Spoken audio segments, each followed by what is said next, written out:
Alors, on plonge aujourd'hui dans une affaire assez incroyable. Ça commence par un fait tout simple, mais qui est presque le plus parlant. Un silence. C'est exactement ça. Un silence assourdissant. Normalement, après une finale comme celle-là, les félicitations de la CAF, de la FIFA, ça tombe tout de suite, non? En quelques heures, c'est le protocole. Et là, rien. Silence radio complet. Ce n'est pas un oubli, c'est un message. Mais ce silence, ce n'est que le symptôme.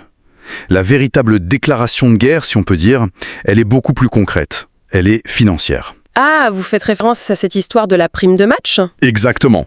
Les 7 millions de dollars dus aux vainqueurs. Qui n'ont pas été versés. Pas seulement, ils ont été gelés par la Confédération africaine de football. Et les sources internes sont formelles. Ce n'est pas un retard de paiement. C'est une décision délibérée. Un acte conservatoire, en quelque sorte. Un acte qui ouvre officiellement les hostilités. Le match est peut-être fini, mais la bataille, elle ne fait que commencer. Le mot hostilités est fort quand même. On n'est plus dans une procédure d'appel classique là. On parle bien d'une troisième mi-temps qui se joue dans les bureaux. Le terrain de jeu a complètement changé. On est dans le juridique, dans le politique. Et chaque camp prépare ses armes, ses dossiers. En commençant par la fédération sénégalaise, j'imagine. Ils ne restent pas les bras croisés. Ah non, loin de là, ils ont compris très vite que la victoire sur le terrain ne suffirait pas. Ils constituent un dossier que plusieurs sources qualifient de très lourd. Ce n'est pas juste une défense, donc. C'est une contre-attaque.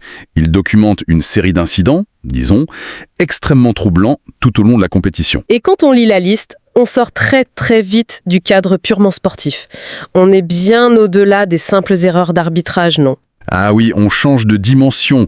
Les erreurs d'arbitrage, ça fait presque partie du jeu. Là, on parle de manquements graves à la sécurité dès leur arrivée, d'événements étranges à leur hôtel. Et il y a surtout cette déclaration d'un joueur. La voilà, la bombe potentielle. Oui, je l'ai relu, c'est hallucinant. Il raconte que le matin même de la finale, Le matin même. 3 joueurs se réveillent dans un état second. La tête lourde, physiquement incapables de se lever. C'est ça.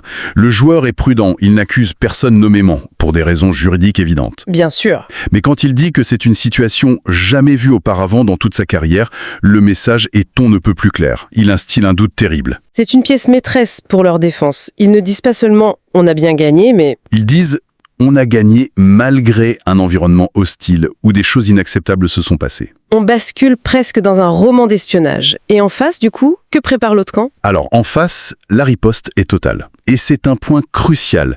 Elle n'est pas seulement menée par la Fédération marocaine. On parle de ce fameux lobby très influent au sein de la CAF. Menée par son président, Fouzi Lekja, qui est à la fois juge et partie dans cette affaire, ce qui pose un problème en soi.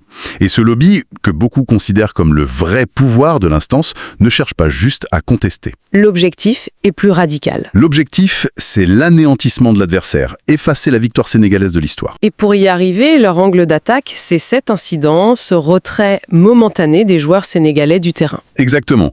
Ils essaient de prouver que ce n'était pas une réaction de colère spontanée face à une injustice arbitrale.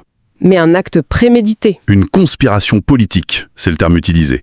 Une conspiration orchestrée par l'entraîneur et des acteurs extérieurs pour déstabiliser le tournoi et humilier le Maroc. C'est une accusation d'une gravité extrême. Mais sur quelle preuve il s'appuie ? C'est assez flou dans les articles. Et c'est là qu'on entre dans la zone la plus inquiétante. Des rumeurs persistantes font état de moyens de surveillance qui n'ont rien à voir avec le sport. C'est-à-dire ? On parle d'analyse des appels téléphoniques de l'encadrement sénégalais, d'exploitation des images des caméras de surveillance, y compris dans les couloirs des vestiaires. Pardon, mais c'est délirant. On serait en train d'utiliser des méthodes de service de renseignement pour une finale de foot. C'est précisément le sentiment qui se dégage, oui. La frontière entre sport et politique s'est complètement dissoute. Et c'est sur cette base qu'ils formulent leurs demandes, qui sont, disons-le, maximalistes. C'est le moins qu'on puisse dire. Ce n'est pas une négociation, c'est un ultimatum. 1. Déchoir le Sénégal de son titre. 2. Déclarer le Maroc vainqueur sur tapis vert. 3. Pour la forme, suspendre l'entraîneur sénégalais pour au moins 2 ans. Et le coup de grâce ? Des sanctions internationales contre l'équipe, ce qui pourrait compromettre leur participation à la Coupe du Monde 2026, c'est une stratégie de la terre brûlée, quoi. C'est ahurissant. Paul, le plus fou dans tout ça, c'est quand on revient au match lui-même. Parce que sur le terrain, il n'y a eu aucun débat, sportivement parlant. Absolument aucun. Et c'est ça, le grand paradoxe. Tous les analystes, qu'ils soient africains, européens, peu importe, sont unanimes. Le Sénégal a dominé la rencontre. De la tête et des épaules. Techniquement, physiquement, tactiquement, ils étaient supérieurs. Dans le stade du pays organisateur en plus. Un des articles dit même que sans un gardien marocain, Bounou en état de grâce. Le score aurait dû être de 3 ou 4-0 bien avant la fin. C'est une évidence. Et c'est peut-être ça la clé de tout finalement. C'est l'hypothèse qui revient le plus souvent.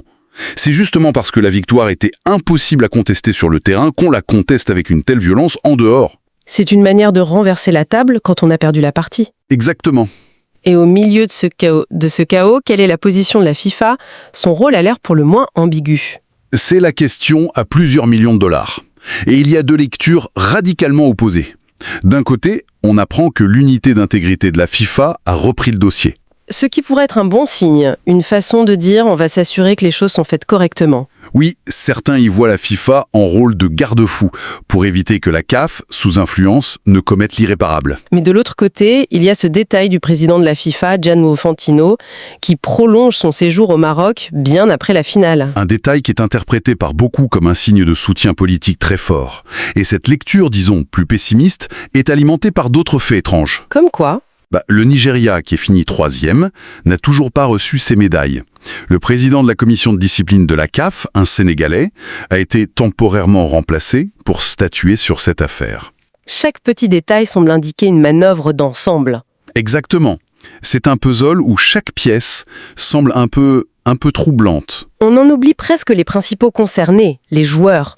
Leur victoire, le sommet de leur carrière, est complètement sali. C'est l'aspect le plus triste. Ils sont les otages d'un conflit qui les dépasse totalement. Imaginez la violence psychologique. Vous gagnez selon les règles du sport et vous découvrez qu'il y a d'autres règles, invisibles, qui peuvent tout effacer. C'est d'un cynisme absolu. Bon, quelle est la prochaine étape maintenant? Comment ça peut se terminer? L'affrontement quitte les bureaux de la CAF. Le dossier va maintenant tout droit vers le tribunal arbitral du sport à Lausanne. En Suisse. La bataille devient purement juridique et internationale. Voilà.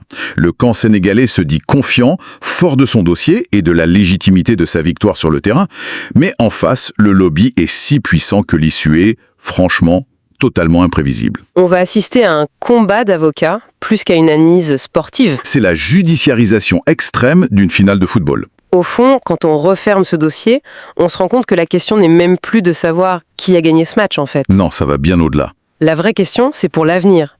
Est-ce que les titres se gagneront encore sur un terrain ou est-ce qu'ils seront attribués dans des guerres d'influence? Des guerres où tous les coups, même les plus secrets, sont permis. Et la réponse qui sera donnée à Lausanne, eh bien, elle déterminera la crédibilité du football africain pour les décennies à venir.